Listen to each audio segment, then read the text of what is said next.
सान्या, हर्षित, ये लीजिए हर्षित और सान्या आपके लिए 50-50 हजार रुपए, पकड़िए। Thank you sir. सर, लेकिन इन पैसों का हमें करना क्या है? मिस्टर हर्षित, ये 50,000 रुपए आप दोनों को इसलिए दिए गए हैं ताकि हम ये देख सकें कि आप दोनों में से इन 50,000 रुपयों का कौन सही से इस्तेमाल करता है, और जो भी इन 50,000 रुपयों को बहुत ही सही जगह इस्तेमाल करेगा, यानी इनका बहुत ही सही तरीके से उपयोग करेगा, तो उसको हमारी कंपनी प्रमोशन देगी। Got it? Got it sir. और अब देखना, प्रमोशन तो मुझे मिलेगा क्योंकि मैं हुई इतनी इंटेलिजेंट। मुझे अच्छे से पता है कि इन पैसों का सही इस्तेमाल कहाँ करना है। मिस सान्या, इतना ओवर कॉन्फिडेंट होना भी ठीक नहीं है। ये तो समय बताएगा कि कौन इन पैसों का कितना सही इस्तेमाल करेगा और किसकी प्रमोशन होगी और किसकी डिमोशन होगी। फिलहाल तो आप लोग दिमाग के घोड़े दौड़ाइए और ये सोचिए कि किस अच्छे काम में आप लोग इन 50,000 रुपयों को खर्च कर सकते हैं। क्यों हर्षित? जी सर, मैं अपनी पूरी कोशिश करूँगा कि इन पैसों को सही से इस्तेमाल करूँ और आपको निराश ना करूँ। लेकिन सर, आगे क्या करना है? बस अब करना क्या है, पैसे आप लोगों के हाथ में आ गए हैं, जाकर वो नेक काम ढूंढिए जिसमें आप ये पैसे लगा सकें, और फिर मिलते हैं शाम में मेरे कैबिन में। श्योर। Okay sir.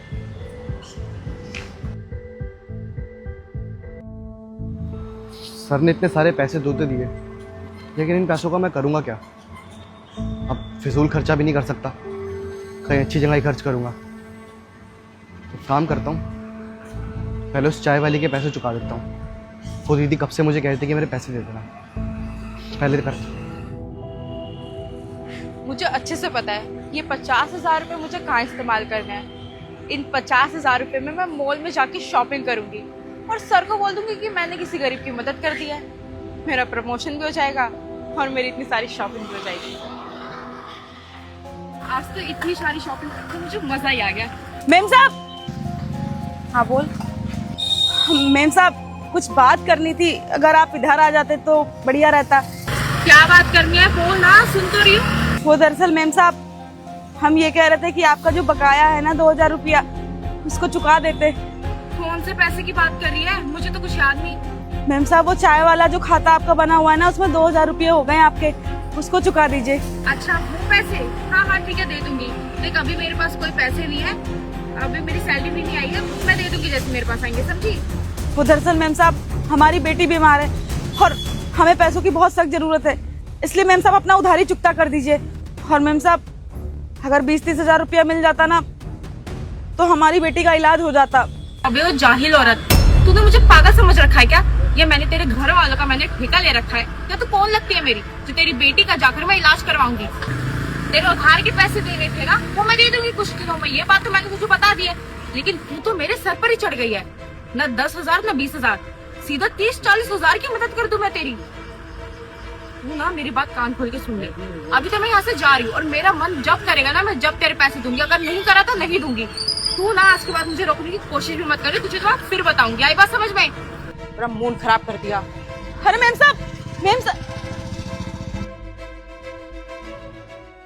दीदी नमस्ते, कितने पैसे हो गए आपके? भैया 500 रह गए, अब आपकी भी मर्जी है तो दो, नहीं मर्जी है तो मत। क्या हुआ दीदी, कुछ बात है क्या? आपने आज से पहले कभी ऐसे बात नहीं करी है, मूड खराब लग रहा है आपका। क्या बताऊं भैया, मेरी बेटी बीमार है और उसके इलाज के लिए ना बहुत सारे पैसे चाहिए, जो कि मैं इकट्ठा नहीं कर पा रही हूँ।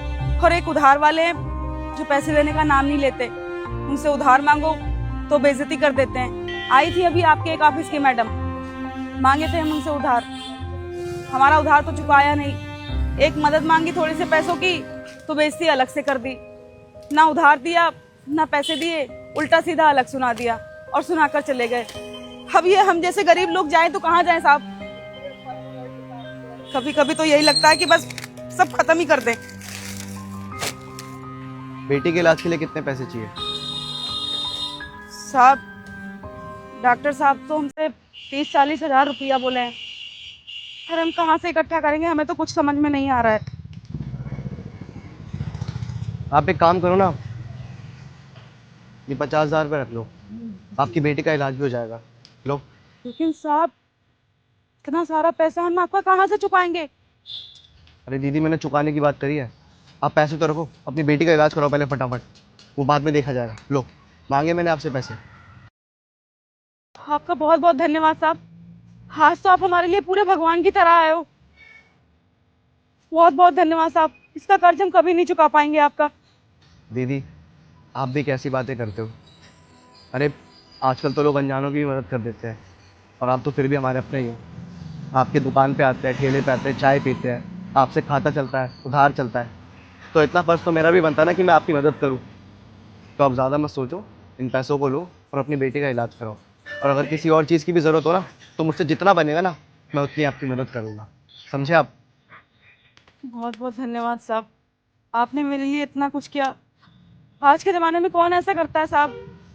मैं तो बस भगवान से यही दुआ करूंगी कि आप खूब तरक्की करें, खूब आगे बढ़े। बस दीदी, आप ऐसी दुआ करते रहो। आप फटाफट जाओ, अपनी बेटी का इलाज कराओ। हाँ, चलता हूँ। नमस्ते।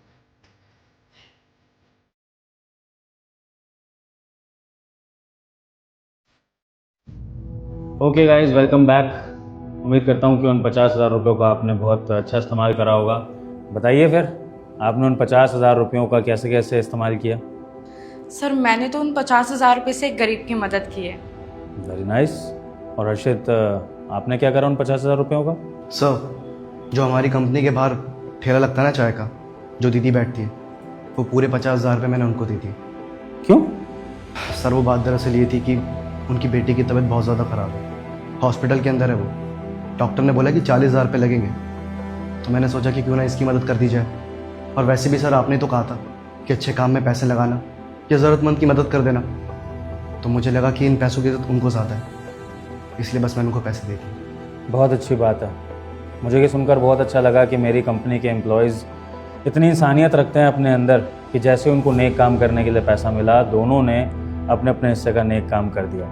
तो ठीक है, आप लोगों की अच्छाई के बेसिस पर मैंने फ़ैसला कर लिया है कि मैं किसे प्रमोशन दे रहा हूँ इस कंपनी में, और जिसे प्रमोशन मिल रही है वो है मिस्टर हर्षित। मिस्टर हर्षित, कंग्रेचुलेशंस मिस्टर हर्षित, आपका प्रमोशन हो रहा है। सर आप ये क्या बोल रहे हो? आप हर्षित को प्रमोशन क्यों दे रहे हो? आपको प्रमोशन तो मुझे देना चाहिए। सर मैंने आपको बताया ना, मैंने गरीब की मदद की है, वो भी पूरे 1.5 लाख रुपए की।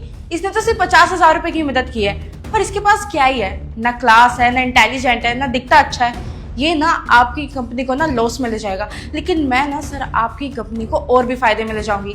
आप इसको प्रमोशन देकर ना अपनी कंपनी बर्बाद मत कीजिए। आप प्रमोशन मुझे दीजिए, क्योंकि मैं ही डिजर्विंग हूँ। अच्छा मिस सान्या, आपकी बात भी सुन लेते हैं। तो आप कह रही हैं कि आपने 50,000 मेरे तो लगाए अच्छे काम में, बल्कि आपने 1 लाख रुपए अपने पास से भी लगा दिया। आप इतनी महान हैं। तो मिस सान्या, ज़रा ये भी बता दीजिए कि ये महानता आपने किस इंसान पर दिखाई है? क्या उसके बारे में जान सकता हूँ? उसका नाम, पता, कहाँ से है वो? हाँ सर, वो मेरा एक ना पुराना दोस्त था रवि, मैंने उसकी मदद करी है। सर वो ना बहुत गरीब है, उसे पैसों की बहुत ज़रूरत थी, इसलिए मैंने उन पैसों से उसी की मदद कर दी। उसके पैसे काम आ जाएंगे। Very good miss Sanya. और आपका ये रवि दोस्त कहाँ रहता है? कहाँ गई थी आप इसकी मदद करने के लिए? ये लोकेशन भी बता दीजिए ज़रा। सर वो ना मेरठ रहता है, तो बस मैं ही गई थी वहाँ पर उसको पैसे देने के लिए। वो तो बेचारा गरीब है, वो कैसे आ जाएगा इधर। यहीं से आपके झूठ का पता लगता है मिस सान्या। थोड़ा झूठ तो सोच समझ के बोल लीजिए।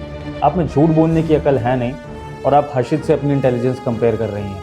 मेरठ यहाँ से कितनी दूर है मिस सान्या, जानती हैं आप? मेरठ आने जाने में कम से कम 10 घंटे लग जाए इंसान को। आप मेरठ गई और आई, वो भी सिर्फ 2 घंटे में। और मैं आपकी बात पे बिलीव कर लूँ कि आप मेरठ जाकर किसी की मदद करके आई हैं।